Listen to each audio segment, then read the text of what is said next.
धन्यवाद। ये आपने पोस्टर देखा, कैसा लगा? ठीक लगा? तो इसमें प्रमुख पात्र आपको सब दिख जाएंगे। You will see the leading characters of this Jeffrey ने बना दी जोड़ी फिल्म। आज प्रधानमंत्री जी इजराइल की यात्रा पर हैं, अभी पहुंचने वाले हैं या पहुंच गए होंगे। पहली बार वो 2017 में वहां गए थे या भेजे गए थे या भिजवाए गए थे, वो हम आपको अभी थोड़ी देर में बताएंगे। लेकिन जिस माहौल में इजराइल का ये दौरा हो रहा है, उस माहौल को भी समझना जरूरी है। जो हमारा एक बहुत पुराना साथी है ईरान, उस पर अमेरिका हमला बोलने की काफी खबरें आ रही हैं कि कभी भी हो सकता है। इस माहौल में प्रधानमंत्री जी इजराइल गए हैं। धमकियों से डरे प्रधानमंत्री जी, ईरान और रूस से हमारे जो व्यापारिक रिश्ते थे उससे किनारा कर लिया और इजराइल की तरफ दोनों हाथ खोलकर बढ़ रहे हैं गले लगने। इसकी एक क्रोनोलॉजी है और वो क्रोनोलॉजी मैं अभी आपको थोड़ी देर में समझाता हूं। मोदी जी जब कुर्सी पर बैठते ही ये क्रोनोलॉजी शुरू हो गई, अमेरिका में शुरू हुई। उसके भी पात्र यहां कुछ दिख रहे हैं सामने आपको स्क्रीन पर। भारत की जो विदेश नीति रही है, हमेशा इजराइल और फिलिस्तीन को लेकर हम दो राष्ट्रों के सिद्धांत पर हमेशा चले हैं, इसमें कोई शक किसी को नहीं होना चाहिए। और मानवीय आधार पर यह हो, इसका हम हमेशा समर्थक रहे हैं। लेकिन अमेरिका की, इजराइल की एक लॉबी ने हमारी दशकों पुरानी विदेश नीति की दिशा बदल दी, उसकी दशा बदल दी। We've had a very established foreign policy with regard to Israel and Palestine. But ever since Mr. Narendra Modi became the Prime Minister, a particular lobby of Israel and America got active and changed the direction of our foreign policy very decisively. अब जो files हैं Epstein साहब की, Epstein को साहब बोलना जरूरी है इस देश में, नाराज हो जाएंगे मोदी जी, इसलिए मैं एप्स्टीन साहब बोलूंगा, आपको बुरा लगे तो माफी। तो एप्स्टीन साहब की जो फाइल्स हैं, उन फाइल्स ने पूरी की पूरी क्रोनोलॉजी समझा दी। पूरी की पूरी क्रोनोलॉजी आपको यहां समझ में आएगी। और इसमें अकेले पूरी नहीं है, इसमें अनिल अंबानी भी हैं। आज एक और कैरेक्टर, एक और पात्र का इसमें आज एंट्री होती है। अब जेफरी एप्स्टीन मेरे लिए, आपके लिए, किसी भी सामान्य व्यक्ति के लिए एक नामी यौन अपराधी है, एक बलात्कारी है, एक पापी है। लेकिन हमारी मोदी सरकार के लिए, हमारी मोदी सरकार की विदेश नीति के लिए, मोदी सरकार की रक्षा नीति के लिए एप्स्टीन एक नायक है। हमारे लिए खलनायक है, मोदी सरकार के लिए वो नायक है। आप कहेंगे कि भाई वो तो मर चुका है, आप उसको है क्यों बोल रहे हैं, था क्यों नहीं बोल रहे? You may get this doubt that Epstein is dead. Why am I talking about him in present tense? देखिए साहब, एप्स्टीन भले मर गया, एप्स्टीन हमारी सरकार के फैसलों में, हमारी सरकार की नीतियों में जिंदा है। एप्स्टीन एक विचार है, एप्स्टीन मरा नहीं करते, विचार कभी मरते नहीं है। एप्स्टीन नरेंद्र मोदी की विचारधारा है और मैं दावे के साथ ये कह रहा हूं।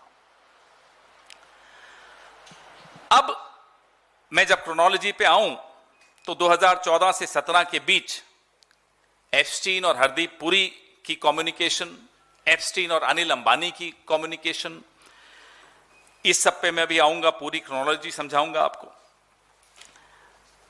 एहूद बराक एक और पात्र हैं जो इजराइल के पहले प्रधानमंत्री भी थे एक इससे पहले, और वहां की एजेंसी मोसाद के बड़े जाने माने नाम माना जाता है। ये जो पार्ट 2 हो रहा है ना इजराइल का, ये भी नरेंद्र मोदी का बेचारे का खुद का फैसला नहीं, ये मैं अब उनको ब्लेम कर दूं अच्छा नहीं। देखिए इसमें एप्स्टीन साहब की जिम्मेदारी, इसमें इस लॉबी की जिम्मेदारी। ये जो नच बलिए का सीजन 2 है, इसका भी डायरेक्टर जो है वो नच बलिए, तो आप समझ रहे हैं क्योंकि एक मेल आई थी कि नाचा गाया जो भी, इसके भी डायरेक्टर एप्स्टीन हैं। और जो पिछले दिनों ट्रेड डील में हमने जल्दबाजी में सरेंडर किया, ये सब उसी कड़ी का हिस्सा है। मोदी जी जानते हैं कि एप्स्टीन की जो आंच है उन तक भी आ सकती है।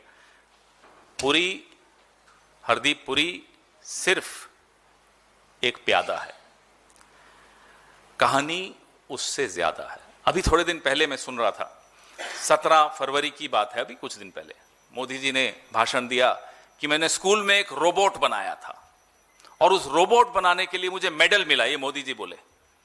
मोदी जी, यही बात डोनाल्ड ट्रंप, यही बात नेतन्याहू, यही बात एप्स्टीन आपके लिए कहते हैं कि उन्होंने एक रोबोट बनाया था। वो रोबोट भारत का प्रधानमंत्री है, उसका नाम नरेंद्र मोदी है। अब मैं आपको क्रोनोलॉजी पे लाता हूं। अब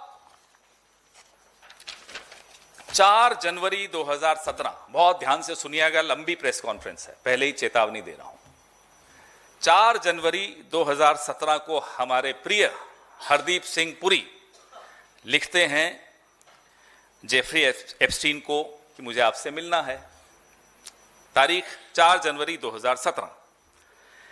फिर आपस में आदान प्रदान होता है मेल्स का और 6 जनवरी की मीटिंग तय हो जाती है। 6 जनवरी 2017।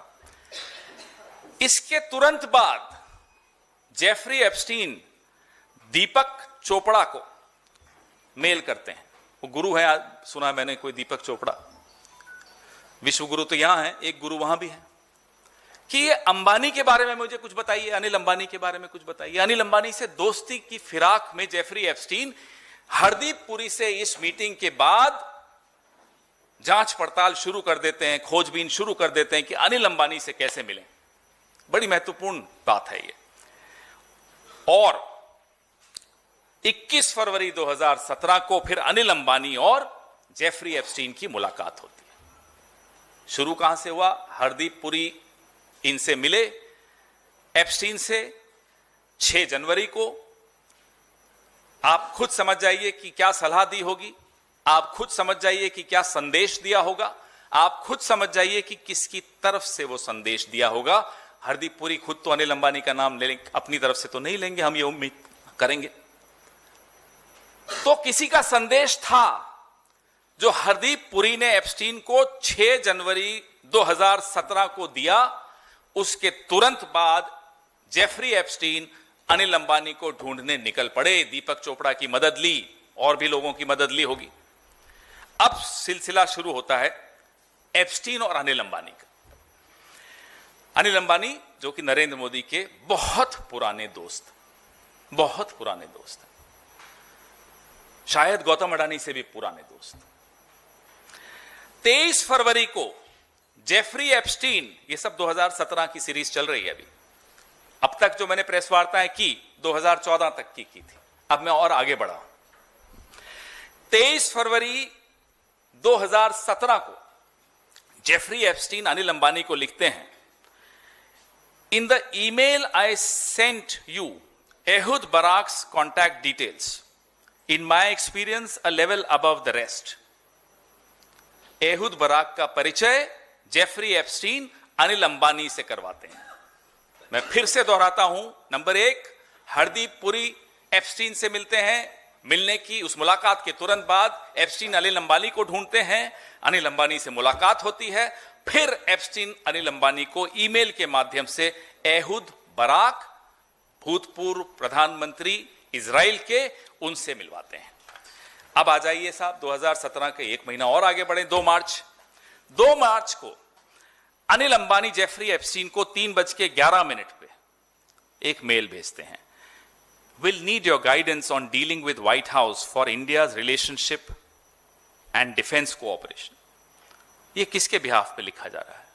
अनिल अंबानी जेफरी एप्स्टीन को 2 मार्च 2017 को लिखते हैं कि मुझे आपका मार्गदर्शन चाहिए कि भारत व्हाइट हाउस से अपने रिश्ते कैसे रखेगा और किस तरह की डिफेंस कोऑपरेशन भारत और अमेरिका में हो सकती है, इस पे मुझे आपका मार्गदर्शन चाहिए। अनिल अंबानी लिख रहे हैं 2 मार्च को 2017 को जेफरी एप्स्टीन को। स्पष्ट है, कोई कंफ्यूजन तो नहीं आप लोगों के दिमाग में, क्योंकि काफी तारीखें हैं, काफी मेल्स हैं। क्लियर? अब जेफरी एप्स्टीन उसका जवाब देते हैं 1 मिनट के बाद, 3:12। Interesting. Remember what are you willing to give, no ideology needed, tit for tat. कि बोले बढ़िया, वेरी गुड, अब ये बताइए आप हमें क्या दे सकते हैं, इसमें कोई विचारधारा की जरूरत नहीं है, एक हाथ दे एक हाथ ले। ये जेफरी एप्स्टीन अनिल अंबानी को सीधी सीधी बात कर रहे हैं, खरी खरी बात कर रहे हैं। 3:14, 1-2 मिनट के गैप में अनिल अंबानी जेफरी एप्स्टीन को लिखते हैं Indian market what ever works, पूरा भारत का बाजार खोल देंगे, जो भी आपको चाहिए दे देंगे। Indian market what ever works, ये 4 शब्दों की मेल है अनिल अंबानी की जेफरी एप्स्टीन को 3:14। तारीख 2 मार्च 2017। 3:19 पे जवाब आता है जेफरी एप्स्टीन का अंबानी को, I will get some inside baseball for you. ये एक अमेरिका का स्लैंग है। इनसाइड बेसबॉल का मतलब कि अंदर क्या चल रहा है, वो जो अंदर स्कूप है, अंदर की कोई खबर है, वो मैं आपको देता हूं पता लगा के। ठीक है साहब। कुछ मिनटों बाद, आधे घंटे बाद, 4 बजने में 1 मिनट कम, 3:59 PM पे जेफरी एप्स्टीन एहूद बराक को लिखते हैं। सीधा एहूद बराक पे बात पहुंच गई। Can you give me some insight into what role India might play in US defence wishes. क्या एहूद बराक जी आप मुझे कुछ जानकारी दे सकते हो कि भारत की भूमिका, अमेरिका की जो इच्छा है रक्षा के मामले में, अमेरिका की जो नीति है रक्षा के मामलों में, सौदों के मामले में, भारत की क्या भूमिका हो सकती है? अनिल अंबानी को वापस रिपोर्ट करना है। अनिल अंबानी यहां किसी को रिपोर्ट करने वाले होंगे, तो रिपोर्ट करने से पहले जेफरी एप्स्टीन इजराइल के पूर्व प्रधानमंत्री एहूद बराक को कहते हैं साहब मुझे आपका मार्गदर्शन चाहिए। अब शायद उनकी आपस में फोन पे बात हुई होगी, क्योंकि एहूद बराक की मेल्स बहुत कम है, समझदार होंगे, कम से कम हरदीप पुरी से तो समझदार होंगे ही, तो फोन पे बात करते होंगे, और क्योंकि एजेंसी के आदमी हैं वहां तो और समझदार होंगे, सावधान रहते होंगे। जो भी हो, फोन पे बात हुई होगी। अब आइए आप 16 मार्च 2017 में अनिल अंबानी जी जेफरी एप्स्टीन को लिखते हैं, hello, I was in daily, leadership would like your help for me to meet Jared and Bannon ASAP. Please advise. Likely visit to DC by Prime Minister in May to meet Donald. Also assistance on that. अब ये बड़ी रोचक mail है साहब, बड़ी महत्वपूर्ण mail है। Anil Ambani Jeffrey Epstein को 16 मार्च 2017 को लिखते हैं। अब मैं हिंदी में बताता हूं आपको। हेलो, मैं दिल्ली में हूं या था।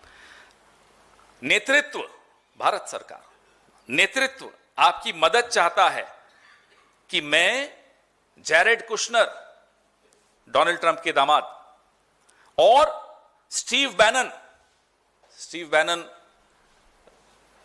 ट्रंप के बहुत पुराने, बहुत सहयोगी रहे हैं, एडवाइजर रहे हैं, उनका इलेक्शन मैनेजर रहे हैं। स्टीव बैनन का नाम आप गूगल करेंगे समझ में आ जाएगा कि भारत का नेतृत्व चाहता है आपकी मदद, कि मैं यानी कि अनिल अंबानी जैरेड कुशनर से और बैनन से, स्टीव बैनन से तुरंत मिल पाऊं।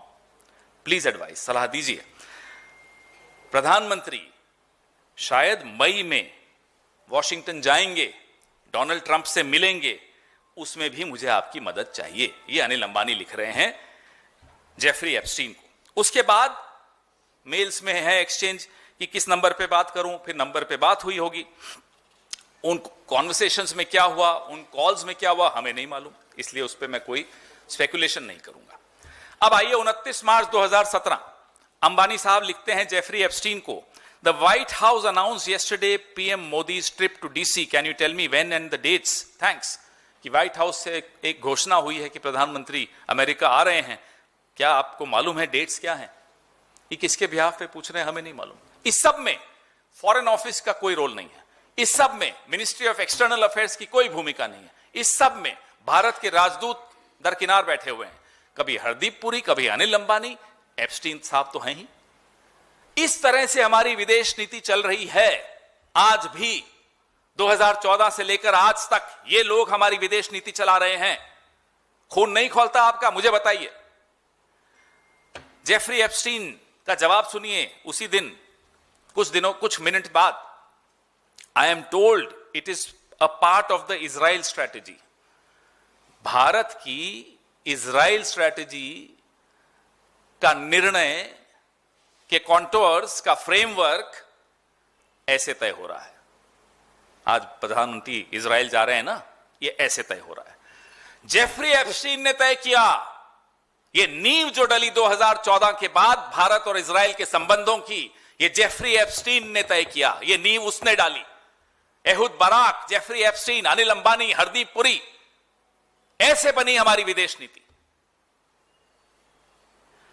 I am told it is a part of Israel's strategy. Should know more after I return from Paris. For your information, I am told that Buy India, B-U-Y, Buy India, in reality is limited to a certain category of things. That is, many can only be truly made in America. IT, yes. Jet engines, no. However, very enthusiastic over having private business involved, as it is seen to be much less corrupt than government. ये Jeffrey Epstein की mail है अनिल अंबानी को कि ये जो भारत का सामान खरीदो, ये सब बड़ा छोटी सी बात है, लिमिटेड बात है, सीमित है। आईटी तक तो ठीक है, कोई जेट इंजन नहीं खरीदेंगे भारत से। और हां, यहां ये इस बात की बहुत रुचि है कि प्राइवेट सेक्टर से इंटरैक्ट करें, डील करें, क्योंकि सरकार भ्रष्ट है। ये जेफरी एप्स्टीन अनिल अंबानी को कह रहे हैं। ये है 29 मार्च 2017 की मेल। इसका अर्थ क्या हुआ? स्पष्ट तौर पे इसका अर्थ हुआ कि भारत, यानी कि डोनाल्ड ट्रंप से भारत की मीटिंग, मोदी साहब की मीटिंग, इजराइल के एजेंडा को पुश करने के लिए हो रही थी। The meeting that was held between Donald Trump, president Trump and prime minister Modi was to push, essentially was to push the Israeli agenda. ऐसे बनी हमारी इजराइल की आज की नीति। अब अंबानी जी इसका जवाब देते हैं। Prime minister visiting Israel on 5th and 6th जुलाई, 29 मार्च को बताया जा रहा है अनिल अंबानी द्वारा जेफरी एप्स्टीन को कि prime minister of India will be visiting Israel 5 और 6 जुलाई को जा रहे हैं 2017 की। शर्म आती है ना? आ रही है, मुझे भी आ रही है। ये ऐसी विदेश नीति है हमारी। And then 7th, 8th in Hamburg for G20, where he will meet Donald, but a separate meeting being planned in DC. That's what I inquired. कि मैंने ये पता लगाया है कि 5-6 को तो ये जा रहे हैं इजराइल, 7-8 को हैम्बर्ग जहां G20 है, जहां वो डोनाल्ड से मिलेंगे, लेकिन एक अलग मीटिंग की भी प्लानिंग हो रही है डीसी में, डोनाल्ड ट्रंप की और नरेंद्र मोदी की। ये अनिल अंबानी बता रहे हैं जेफरी एप्स्टीन को। अंबानी जी को जवाब आता है जेफरी एप्स्टीन का, yes, I fully understand. What I am told is that discussions regarding Israel strategy were dominating Modi dates. कि जो मुझे समझ में आया है, नहीं, जो मुझे जानकारी मिली है, वो ये है कि इजराइल पे आपकी क्या स्ट्रैटेजी होगी, मोदी की डेट्स, ये सब उस पे निर्भर करती है। ये पूरी विजिट, ये पूरी मीटिंग्स डोनाल्ड ट्रंप और मोदी की, इजराइल की, भारत की जो स्ट्रैटेजी होनी है, उस पे फोकस्ड है। अब तारीखें कौन सी होंगी, एजेंडा क्या होगा, यह सब ऐसे तय हो रहा है। जब भारत में भारत का प्रधानमंत्री यूं करके कहता था मैं विश्वगुरु हूं, और सारे भक्त बोलते थे साहब आप विश्वगुरु हो यूं करके, तब असल में वो एक रोबोट थे, वो एक कठपुतली थे। किसके हाथ, उसमें और ज्यादा बुरा लगता है, किसके हाथ की कठपुतली थे? मोहन भागवत की हैं, चलो हम बर्दाश्त कर लेंगे। Epstein, Donald Trump, Ehud Barak, Anil Ambani, Hardeep Puri, इन सब के हाथ की कठपुतली भारत का प्रधानमंत्री, और बना फिरता है विश्वगुरु। आइए 31 मार्च पर ले चलता हूं आपको। अंबानी साहब लिखते हैं जेफरी एप्स्टीन को, और इन सब की नींव में हमारे हरदीप पुरी हैं साहब। भूलना मत, मैं फिर आऊंगा हरदीप पुरी साहब पर। वो अगर अभी देख रहे हो, सुनते हैं, सुना है, देखते हैं प्रेस कॉन्फ्रेंस आजकल उनके ऊपर जो होती है, तो उनको भी समझ में आ जाना चाहिए कि भूलेंगे नहीं, अभी बहुत कुछ आना है उनका भी। तो 31 मार्च को अनिल अंबानी जी जेफरी एप्स्टीन को लिखते हैं, hello, any visibility on dates of our prime minister's visit to DC, PM in Israel 5-6 July, who do you know for track 2। अब ये बोल रहे हैं साहब, कुछ और कुछ क्लैरिटी आई, हमारे प्रधानमंत्री डीसी कब जाएंगे? और प्रधानमंत्री 5 और 6 जुलाई को इजराइल में हैं। अब मुझे यह बताइए कि किसी को आप जानते हैं जिससे मैं ट्रैक 2 कर सकूं इजराइल के बारे में? ये ट्रैक 2 अनिल अंबानी के माध्यम से क्यों हो रहा था?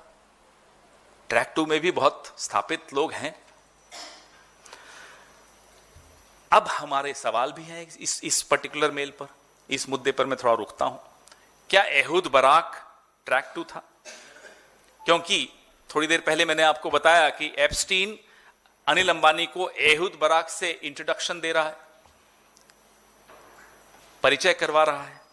अब वो मिले या नहीं मिले हमारी जानकारी में नहीं, फोन पे क्या बात हुई हमें नहीं मालूम।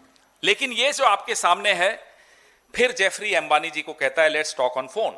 जब इन्होंने पूछा कि ट्रैक 2 में किसी को आप जानते हैं इजराइल से संबंधित, तो बोला कि फोन पे बात करते हैं।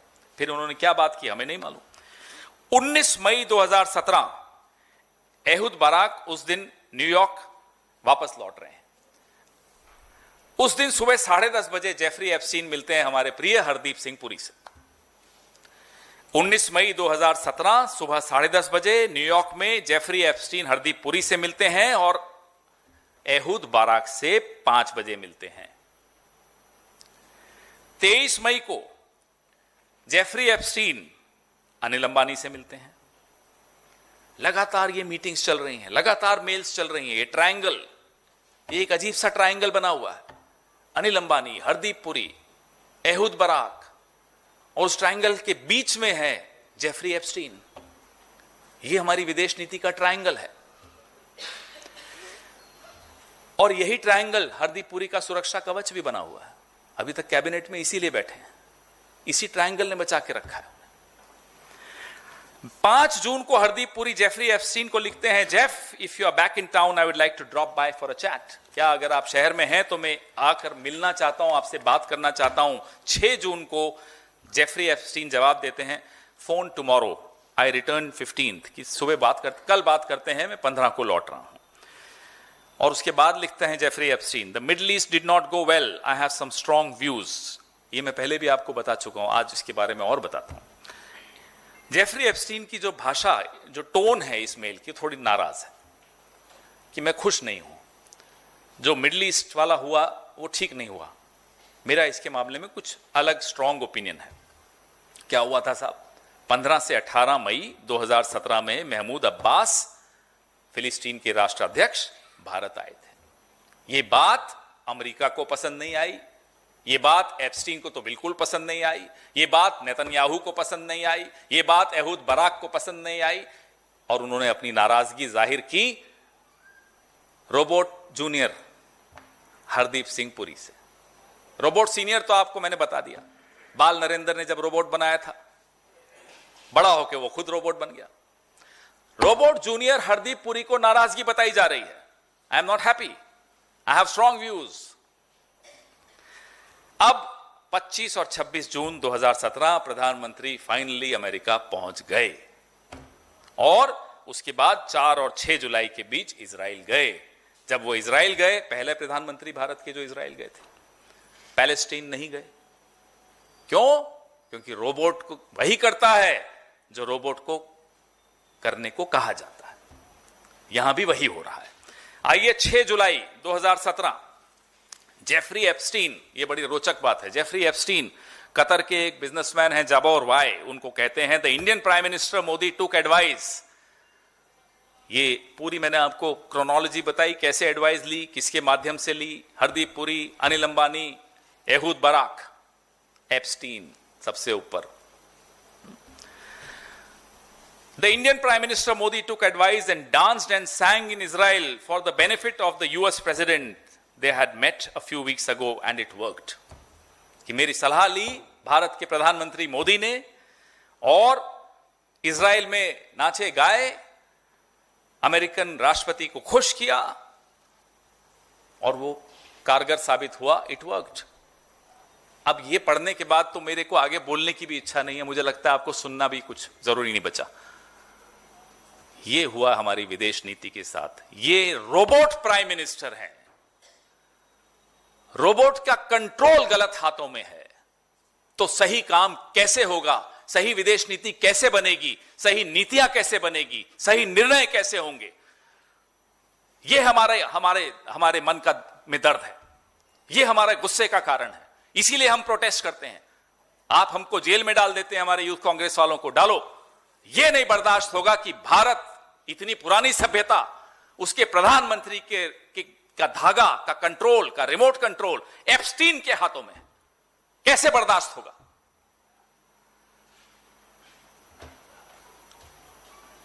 और आगे बताता हूं.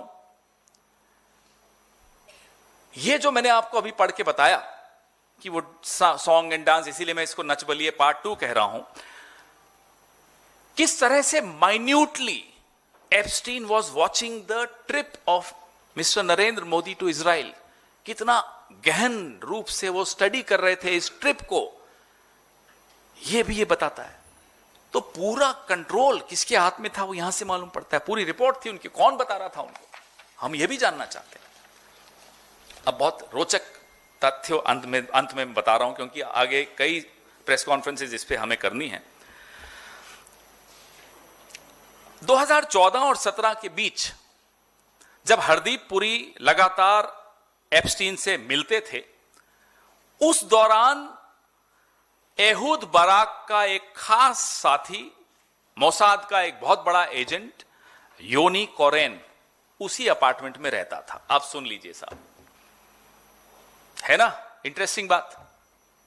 इंटरेस्टिंग भी है, डिप्रेसिंग भी है. मन में घबराहट होती है कि हमारा देश की सरकार किन लोगों के हाथ में खेल रही है. 2014 से 17 में, इंग्लिश में भी दोहराता हूं, between 2014 and 17 when Hardeep Puri was hobnobbing with Jeffrey Epstein, Ehud Barak's chief aide Yoni Koren lived in this apartment, the same apartment of Jeffrey Epstein 13 times, 13 बार, कई दिनों के लिए, हफ्तों के लिए, महीनों के लिए, 13 बार. हम ये कैसे मान लें कि जेफरी एप्स्टीन, हरदीप पुरी, जो कि खुद एक अनधिकृत व्यक्ति था उस वक्त के लिए, सरकार का नुमाइंदा नहीं था, मोसाद के एजेंट से मिलकर क्या तय करता था वो तो आज भी आपको दिखेगा जब इजराइल जा रहे हैं प्रधानमंत्री. क्या तय करता था वो तो आपको इजराइल पिछली बार जब गए तब भी पता चल गया. योनी कोरेन बहुत बड़ा एजेंट माना जाता था, वो नहीं है दुनिया में. उसके बारे में एहूद बराक लिखते हैं, a talented intelligence officer with endless loyalty to the role, the IDF and the state. एक कॉन्फिडेंशियल ह्यूमन सोर्स ने, जिसको सीएचएस कहते हैं, एफबीआई को बताया, Epstein was close to the former prime minister of Israel Ehud Barak and trained as a spy under him. यह बात FBI के स्टेटमेंट में है कि एप्स्टीन एक स्पाई था, उसकी ट्रेनिंग एहूद बराक के अंडर हुई. मैं 2-3 बार दोहराऊंगा क्योंकि ये समझ लेना चाहिए हमें. भारत को सबसे बड़ा खतरा अगर आज किसी से है तो भारत की सरकार में जो लोग बैठे हैं उनसे है, क्योंकि वो इन लोगों के हाथों में खेल रहे हैं. The biggest threat to India is the people who are governing India today because they are playing in the wrong hands ever since 2014. And that's the cause of serious concern, serious worry, which all of us share. 2020 से 24 के बीच में जो हमारे defence exports Israel से हुए 34% हुए.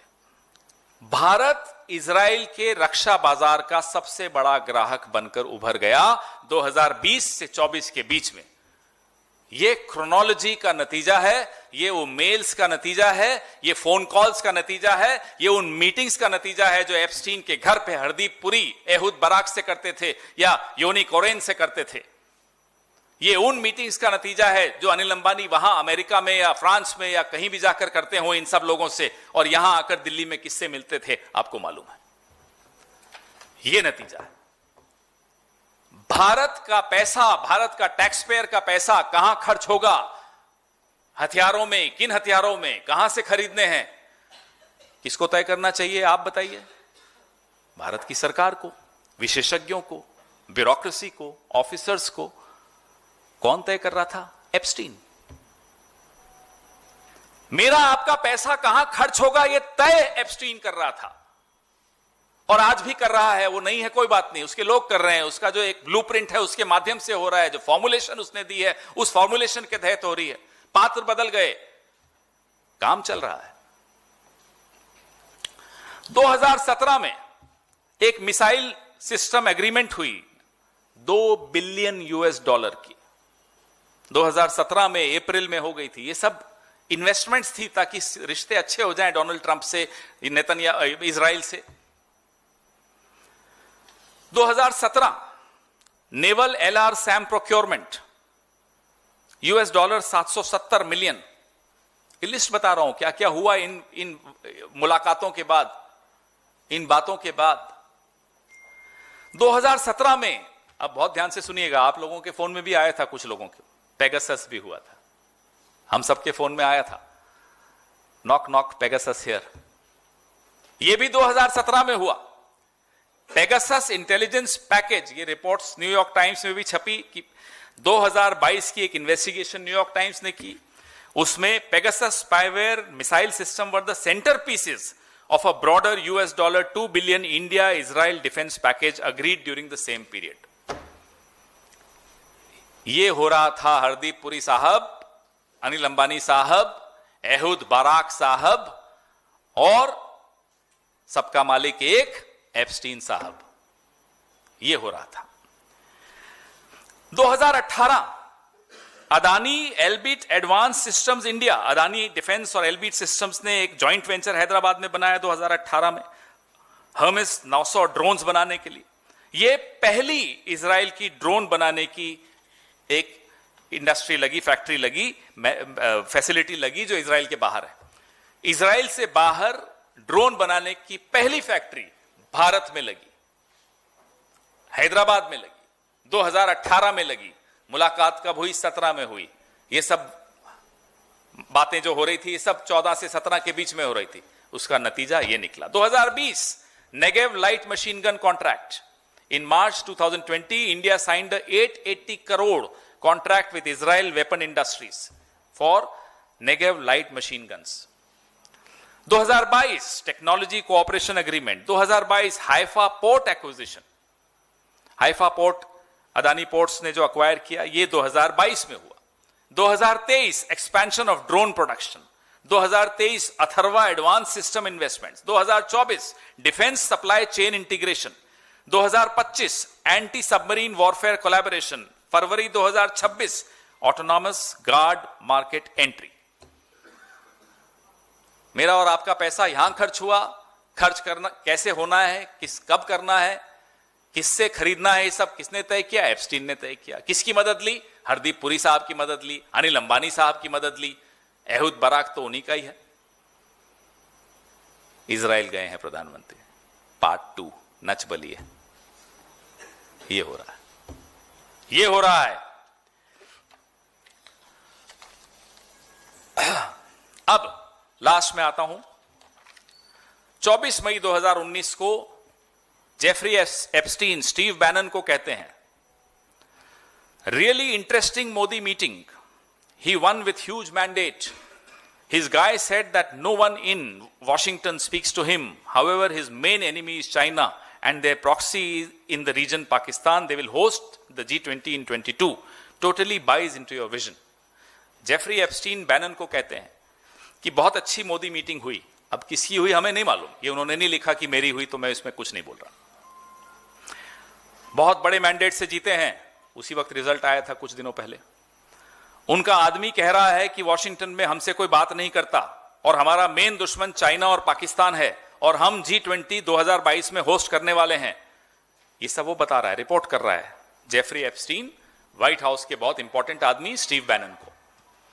Totally buys into your vision, मतलब आपकी विजन से बिल्कुल इन ट्यून है, मिलता जुलता है। स्टीव बैनन का जवाब आता है, आई am doing a 1 hour show for India on Modi while here, bringing American Hindu guys with अस। याद है इवेंट हुआ था, अब की बार मोदी सरकार नहीं, ट्रंप सरकार।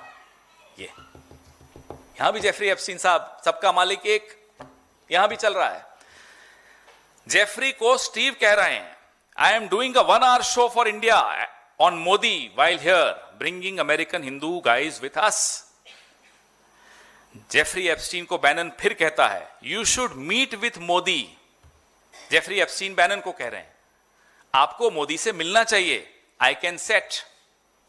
मैंने सबसे अंत में सबसे महत्वपूर्ण बात रखी है, आपको मोदी से मिलना चाहिए, मैं फिक्स कर सकता हूं। जेफरी एप्स्टीन कहता है कि वो मोदी से आपकी मीटिंग फिक्स कर सकता है। अब किसी को कोई डाउट रहा? ये इसलिए हो रहा है हेडलाइन बदलने का काम, उदय चिब को अंदर कर दो ताकि हेडलाइन उदय चिब रहेगी। ये सब कुछ इसलिए हो रहा है, ट्रेड डील कर दो ताकि हेडलाइन ट्रेड डील पे रहे, ये मेल सामने नहीं आए। ये देश कितना बड़ा खामियाजा दे रहा है इस मेल को छिपाने के लिए।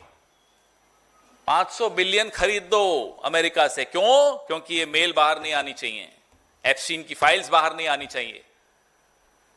रूस से तेल खरीदना बंद कर दो, क्यों? एप्स्टीन की मेल्स बाहर आ जाएंगी। भारत के कपास के किसान जाए भाड़ में, क्योंकि एप्स्टीन की फाइल्स बाहर नहीं आनी चाहिए। You should meet with Modi, I can set।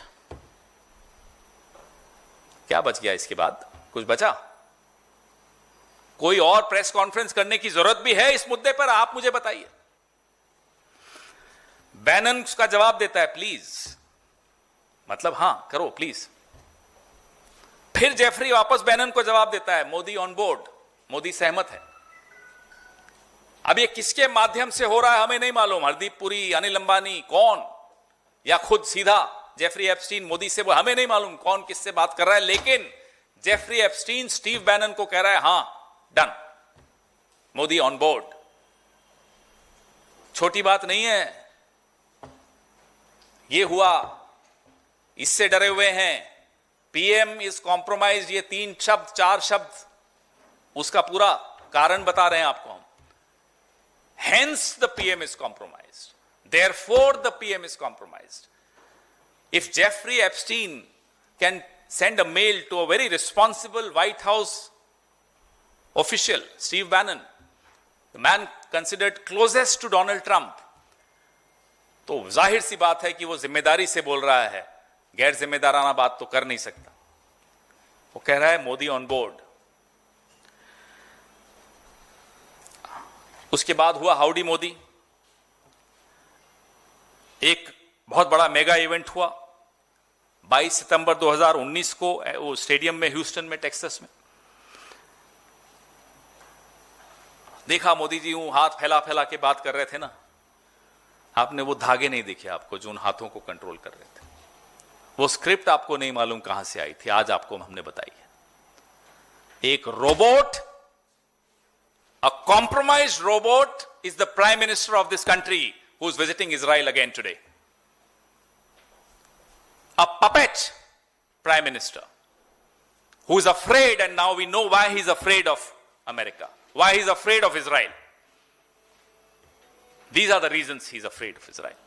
अब आपके सवाल, एक पानी थोड़ा पीने दो बस।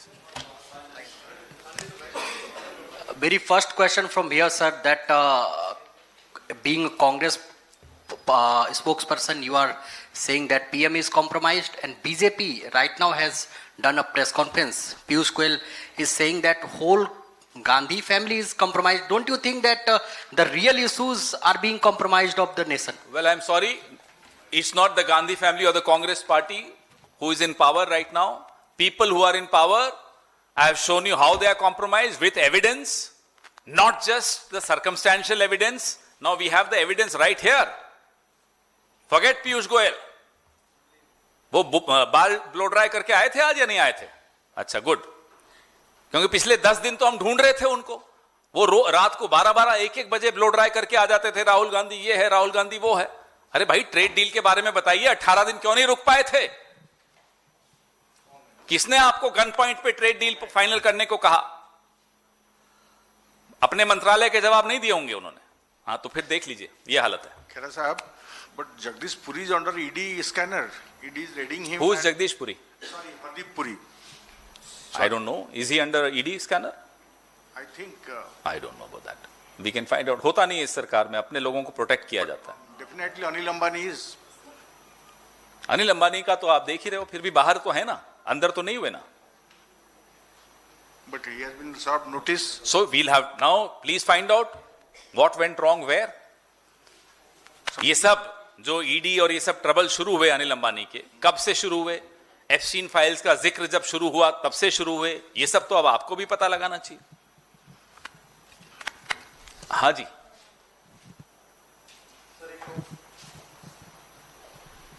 एक तो सवाल सर प्रेस कॉन्फ्रेंस से ये है कि जैसे आपने एक बार इसी मंच से बोला था कि हरदीप पुरी एप्स्टीन को डिजिटल इंडिया की जानकारी तब दे रहे थे जब वो पब्लिक डोमेन में नहीं था।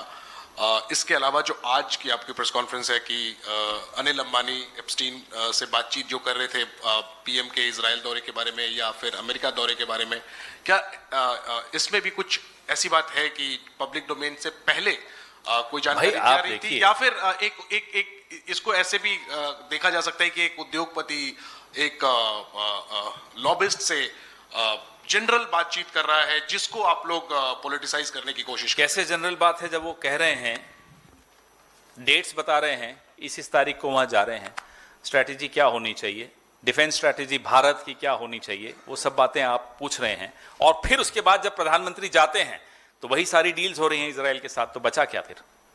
सवाल कहां है मुझे बताइए, संशय कहां है मुझे बताइए, शक कहां है? खत्म हो गया, कोई गुंजाइश बची ही नहीं।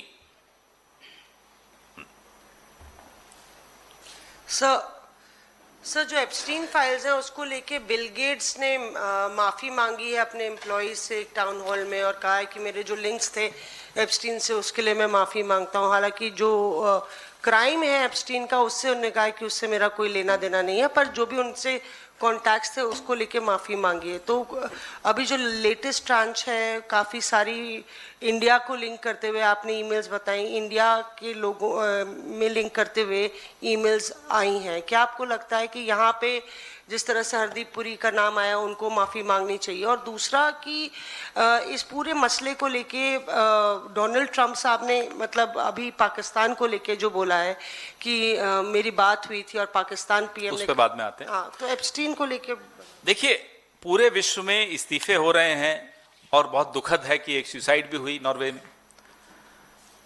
जेल हो रही है, एंड्रयू को जेल हुई, जांच हो रही है, कई देशों ने जांच कमीशन बैठा दी है। भारत में क्या हो रहा है? Happy birthday to you. Bharat में क्या हो रहा है? Hardeep has written a very good article, कल प्रधानमंत्री ने ट्वीट किया था। भारत में ये हो रहा है। भारत में ऐसा क्यों हो रहा होगा? आपका क्या अंदेशा है? मेरा अंदेशा मैं बताता हूं आपको, क्योंकि आप नहीं बोल पाएंगे। भारत में ये इसलिए हो रहा है कि जूनियर रोबोट तो सीनियर रोबोट के कहने पर सब कुछ करता था, तो जूनियर रोबोट को हटाए तो सीनियर रोबोट पर आंच आ जाएगी, वो तकलीफ में आ जाएंगे। प्रधानमंत्री ना केवल विदेशों के दबाव में हैं, विदेशों से ब्लैकमेल हो रहे हैं, विदेशों से कॉम्प्रोमाइज हैं, माफ कीजिएगा अपने कैबिनेट के इस मंत्री से भी कॉम्प्रोमाइज हैं, इनके भी दबाव में हैं, नहीं हटा पाएंगे। हेलो पवन जी, मेरा सवाल ये है कि आप लोग पूरे देश भर में प्रचार के माध्यम से, प्रेस कॉन्फ्रेंसेस के माध्यम से पीएम इज कॉम्प्रोमाइज का नारा दे रहे हैं और बता रहे हैं, लेकिन दूसरी ओर भारतीय जनता पार्टी ने 3 बड़े पोस्टर्स जारी किए हैं जिसमें नेहरू जी का है, राजीव जी का है और इंदिरा जी का है। कॉम्प्रोमाइज करके उन्होंने पूरा पोस्टर, उस पर तो हम जब जवाब देना होगा दे देंगे, जो देश की जनता दे चुकी कई बार, वो छोड़ दीजिए। आज सरकार किसकी है? नेहरू जी की है? बोलिए, है? नहीं है ना? राजीव जी की है, बोलिए, सुनना चाहता हूं, बोलिए। है नहीं है ना? इंदिरा जी की है, बोलिए बोलिए। अरे हाँ या ना? नहीं है तो बोलो ना भाई। नहीं, बीजेपी नहीं जानती ना साहब, हम तो जानते हैं, आप तो समझदार है। बीजेपी नहीं जानती ना कि सरकार किसकी, उन्हें याद दिलाइए। राहुल जी हैं क्या प्राइम मिनिस्टर? बताइए हैं? बोलो भाई, इतना सन्नाटा ठीक नहीं है। तो फिर नरेंद्र मोदी, जो कि हमने साबित कर दिया आपके सामने पिछले 11 साढ़े 11 सालों से, कैसे एक यौन अपराधी, एक पापी जेफरी एप्स्टीन के हाथों खेल रहे हों, तो उसका जवाब ये तो नहीं हो सकता ना, जब नेहरू जी ने ये किया था और इंदिरा जी ने वो किया था और राजीव जी ने ये। भाई जवाब ये दो कि पिछले 11.5 साल में आपने क्या कर दिया? पूरे देश की विदेश नीति, रक्षा नीति एप्स्टीन के हाथों से चल रही हो और आप नेहरू जी की बात कर रहे हैं। अब लोग हंसते भी नहीं है इन पर, इन चुटकुलों पर। अब लोग माथा पीटते हैं, ये कैसा रोबोट आ गया है बाल नरेंद्र। सर इसी क्रम में, क्योंकि बीजेपी की ओर से पीसी की गई थी और किस तरह राहुल गांधी विदेश यात्रा करते हैं बार बार, या लो बुक प्रोटोकॉल को मद्देनजर रखते हुए जॉर्ज सोरोस के सहयोगी से वो मुलाकात करते हैं, इसका आरोप आप लोगों के ऊपर लगाया गया। आप लोगों ने अपने सरकार के दौरान किस तरह से समझौता किया देश हित के खिलाफ में रहते हुए? देखिए भाई, ये सब सुन लिया हमने, बहुत बार सुन लिया। मैं फिर दोहराता हूं चुनौती अपनी। बीजेपी दावे के साथ एक बार हमारी ये चुनौती स्वीकार करके दावे के साथ बोले कि बीजेपी का कोई लीडर, कोई मंत्री जॉर्ज सोरोस के संपर्क में नहीं रहता, नंबर 1। नंबर 2, बीजेपी के किसी लीडर या मिनिस्टर के बच्चे जॉर्ज सोरोस से फंडिंग ली हुई ऑर्गेनाइजेशंस में काम नहीं कर चुके हैं या नहीं करते हैं। फिर जॉर्ज सोरोस पे आएंगे, जॉर्ज सोरोस पे भी हम करेंगे थोड़े दिनों में, इनका ये भी उतार देंगे, चिंता मत कीजिए, भरोसा रखिए हम पर। पवन जी, अभी आपने कहा कि भारतीय जनता पार्टी में ऐसा नहीं होता, स्कैनर वाली बात को लेकर। वहीं अगर ब्रिटेन की बात करें, यूरोप की बात करें, अमेरिका की बात करें, तमाम जिनके जिनके नाम आए हैं, या उनके इस्तीफे हुए या उन लोगों ने जो है उनको सजा भी हुई। दूसरा सवाल है, पिछली पीसी में आपने कहा था कि हम रवि मंथा के बारे में भी जानकारियां इकट्ठा कर रहे हैं, जल्द ही उनका नाम भी सामने करेंगे। अभी तो इंपॉर्टेंट लोगों को तो पहले करने दो, वहां भी आएंगे, निश्चिंत रहिए। रही बात आपकी पहले सवाल की, यहां क्यों नहीं हो रहा एक्शन, उसका मैं मौसमी जी को जब जवाब दे रहा था तो मैंने बताया यहां इसलिए नहीं हो रहा एक्शन क्योंकि prime minister is compromised, PM is compromised, PM दबे हुए हैं, पीएम ब्लैकमेल हो रहे हैं, पीएम के हाथ बंधे हुए हैं। तो ये कुछ भी नहीं कर सकते, ये अपने कैबिनेट कोलीग्स से दबे हुए हैं। अब ये हालत हो गई है। माइक दो उनको। अभी नहीं, इस पे आएंगे, उस पे भी आएंगे। अभी तो पवन जी, उसमें एप्स्टीन का कोई कनेक्शन नहीं है ना, तो फिर रुकिए ना, उम्मीद करता हूं नहीं है। Pawan ji, your party leader Priyanka Gandhi Vadra has once again raised the issue of people killed in Gaza. It has coincided with the this entire visit of Prime Minister Modi. This entire press conference is dedicated to Israel Part 2, the second visit of Prime Minister to Israel. We exposed why he went to Israel the first time in 2017, July 5th and 6th. We exposed what happened after his visit, subsequent to the visit, the deals, Pegasus, all the defense deals. We exposed who made him go to Israel. We exposed what was the agenda of going to Israel, part 1. Part 2, we have discussed the drastic change in India's foreign policy vis-a-vis Israel and Palestine happened because of Epstein. Epstein decided that. When I say Epstein, I mean the lobby of, ये इसमें ऊपर लिखा हुआ है, आप पढ़िए, production किसका है देखिए जरा, बोलिए बोलिए, मेरे को नहीं सुनाई दे रहा। ये इन लोगों ने तय किया। भारत अपनी स्वायत्तता खो चुका है। अफसोस इस बात का है कि एप्स्टीन, हरदीप पुरी, अनिल अंबानी, इन लोगों के माध्यम से हमने अपनी स्वायत्तता खोई है। प्रियंका जी ने जो मुद्दा उठाया, वो मुद्दा पूरे देश को आक्रोशित कर रहा है। जो नरसंहार हुआ उस पे एक शब्द नहीं निकलता, और अब हमें समझ में आता है कि शब्द क्यों नहीं निकलता, क्योंकि आका जो बैठे हैं अमेरिका में, जीवित और मृत, क्योंकि जो एप्स्टीन अगर मृत हो भी गया है तो उसकी फाइलें तो जिंदा हैं, उसकी फाइलें तो उसके मरने के बाद जिंदा हुई हैं, और उन जिंदा फाइलों में ऐसे ऐसे राज दफन हैं कि प्रधानमंत्री एक नरसंहार की निंदा नहीं कर सकता। बच्चे, फिलिस्तीन में छोटे छोटे बच्चों का जो नरसंहार हुआ, लाखों लोगों का नरसंहार हुआ, उसके बारे में एक शब्द भारत के मुंह से नहीं निकलता। उसका कारण यह है। कोई और क्वेश्चन? क्योंकि अभी थक गया हूं। बोलो sir. Naina from India daily. मेरे एक्चुअली 2 क्वेश्चंस हैं। पहला, एक तो एप्स्टीन फाइल को लेकर हम देख रहे हैं दुनिया भर में हलचल है, वहां पर अलग अलग एक्शंस हो रहे हैं, कभी माफी के नाम पर या फिर ये कहा जाए कि सत्ता तक चली जा रही है, कुर्सी तक चली जा रही है। यहाँ पर अब एप्स्टीन फाइल्स को लेकर जिस तरह से कनेक्शंस हैं, यहाँ पर अब कांग्रेस का क्या स्टैंड है? क्या आने वाले वक्त में सदन पे भी इसकी आवाज उठाई जाएगी? और अब ये मैडम सदन और सड़क से बहुत आगे जा चुकी है बात। जब ये बात साबित हो जाए कि पूरी विदेश नीति, पूरी रक्षा नीति, सारे निर्णय इस देश के एक यौन अपराधी के माध्यम से लिए जा रहे हों, तो हम और आप तो वोट देते थे प्रधानमंत्री चुनने के लिए। हमारे वोट से एक रोबोट चुनकर आ जाए जिसका कंट्रोल इजराइल और अमेरिका के हाथ में हो, तो अब संसद क्या बचा और सड़क क्या बचा? एक और क्वेश्चन, स्टूडियो में शुरू होना जरूरी है अब ये सब बातें। सर एक और क्वेश्चन है इजराइल को लेकर। पहले भी खासतौर से इंडिया और इजराइल का कनेक्शन रहा है। 2009 में तो सबसे बड़ा रक्षा आपूर्ति करता एक तरह से इजराइल था। हाँ, ये बात अलग है कि परमानेंट पार्टनरशिप के तौर पर कभी उजागर नहीं किया गया। तो आज जो तस्वीर है वो इतनी ज्यादा अलग क्यों है? बहुत अलग इसलिए है कि आपने एक फंडामेंटल डिफरेंस इजराइल के साथ हमारे रिश्तों में कर दिया। हम रिश्तों के खिलाफ तो कभी थे भी नहीं, लेकिन हमारी एक अप्रोच थी 2 नेशंस की, 2 देशों की, जिसमें फिलिस्तीन के अधिकारों की पूरी रक्षा हो। वो सब हमारी स्टैंड एक रहा हुआ है। अब आप देखिए हमारा स्टैंड क्या है। अब महमूद अब्बास अगर हिंदुस्तान आ जाते हैं तो एप्स्टीन को बुरा लग जाता है। ये बहुत बड़ा फर्क है। हमारी विदेश नीति एप्स्टीन नहीं तय करता था। हमारी विदेश नीति एक कुछ मूल्यों पर थी, कुछ आदर्शों पर थी, मानवता के मूल्यों पर थी, और उसका सम्मान पूरे विश्व में होता था। प्रियंका जी ने यह मुद्दा बहुत बार पहले भी उठाया है। तो हमारी विदेश नीति की तो तुलना इनसे आप कर ही नहीं सकते। जी Sir, on another topic. What is the topic? Sir, there's a viral video of a man offering namaz on a ground in Rudrapur, and he was kicked and abused. This is every day you will see these videos. Every day you will read these news reports, where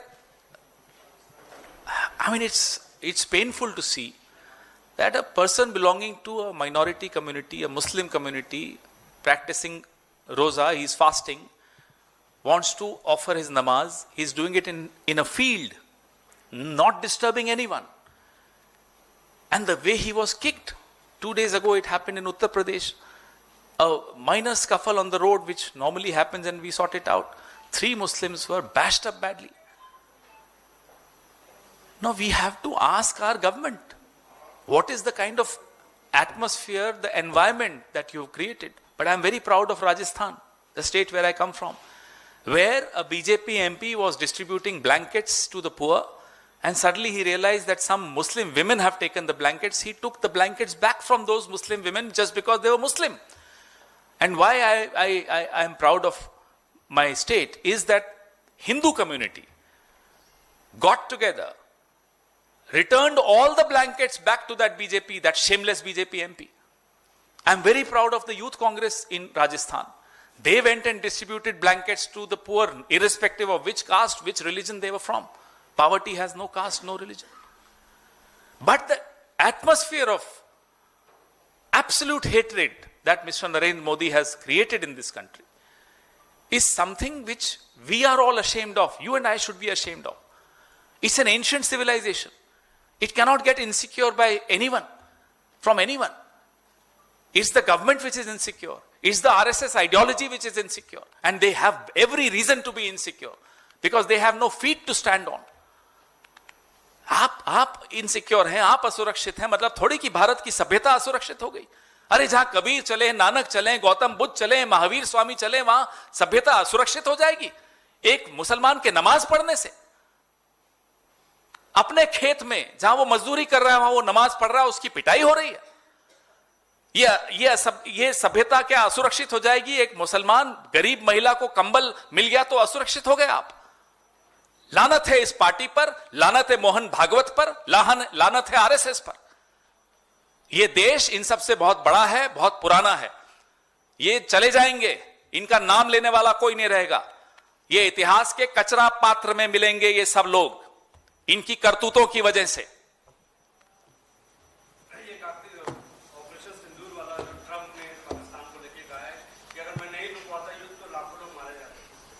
अब मोदी जी जवाब दें, अगर अनुमति दे Epstein की आत्माओं ने, तो Epstein का भूत की बिना अनुमति के मोदी जी अब किसी बात का जवाब नहीं देंगे। सर आप डोनाल्ड ट्रंप ने ट्रेड डील करवाई, डोनाल्ड ट्रंप ने सीज फायर करवाया, डोनाल्ड ट्रंप ने तय किया कि ट्रेड डील 20 फरवरी से पहले हो जानी चाहिए, ब्राजील ने नहीं की। ब्राजील ने कहा कि साहब हम इंतजार करेंगे 20 तक, क्योंकि सुप्रीम कोर्ट का ऑर्डर आने वाला था। मैंने आपको नहीं बोला, शायद कहीं और बोला था। वो हल्दीराम है ना ब्रांड, इन मोदी जी की जल्दीराम ब्रांड है। इतना डर जाते हैं, जल्दी जल्दी सब कुछ बेच दो भैया, जल्दी जल्दी किसानों को मारो, निपटाओ। क्यों? एप्स्टीन का भूत। हाँ जी तेजपाल जी। हाँ सर, आप विदेश नीति के लिए और ट्रेड डील के लिए भी एप्स्टीन फाइल को जिम्मेदार बता रहे हैं। कल रैली में भी राहुल जी ने कहा था कि उस एप्स्टीन फाइल में बहुत माल है, तो पहले तो उस माल से आपका संदर्भ आज क्या तो है? कुछ माल दिखाया आपको कि अनिल अंबानी तय कर रहे हैं यहूद बराक के साथ, हरदीप पुरी, अनिल अंबानी, यहूद बराक, ट्राइका ट्रायंगल, उस ट्रायंगल के बीच में एप्स्टीन, दूसरा जो और रोबोट प्राइम मिनिस्टर। अब इसके बाद तो और कई माल निकलेगा, जब निकलेगा फिर बताएंगे। नहीं, जो माल है उसकी माल की वजह से वो रोबोट हैं या ब्लैकमेल हो रहे हैं? ब्लैकमेल हो रहे हैं इसलिए रोबोट है। मैं और आप तो रोबोट नहीं है। Thank you. एक सवाल है, हाँ, पवन जी, एक सवाल है। एनसीईआरटी के 8वीं कक्षा में एक चैप्टर ऐड किया गया है न्यायपालिका में करप्शन को लेकर, जिस पर सीजीआई ने सुओ मोटो लिया और कहा है कि किसी को यह अधिकार नहीं दिया जाता कि न्यायपालिका को बदनाम करने की कोशिश की जाए। क्या कहेंगे इसको स्टडी कर लेने दीजिए। हमारे यहाँ भी हमारे अभिषेक सिंघवी जी शायद इस पे करने वाले हैं कुछ, तो फिर तब बात करेंगे। Thank you. एक तो आप, दो छोटे क्वेश्चन है। एक आप बोल रहे हैं कि prime minister is compromised, Jeffrey के हाथ का रोबोट है, लेकिन क्यों कॉम्प्रोमाइज्ड? क्यों? यही तो, वहीं तो पहुंच रहे हैं हम धीरे धीरे करके। रास्ते में कभी अनिल अंबानी मिल जाते हैं, कभी हरदीप पुरी मिल जाते हैं, कभी यहूद बराक मिल जाते हैं, तो कई लोगों के माध्यम से हम भी पहुंच रहे हैं वहां। आप भी पहुंचे, देखते हैं कौन पहले पहुंचता है। और सेकंड क्वेश्चन ये है कि राष्ट्रपति भवन से लुटियंस इस पे कल बोल चुके हैं हम, इस पे बोल चुके हैं। अच्छा ठीक है, थैंक यू वेरी मच।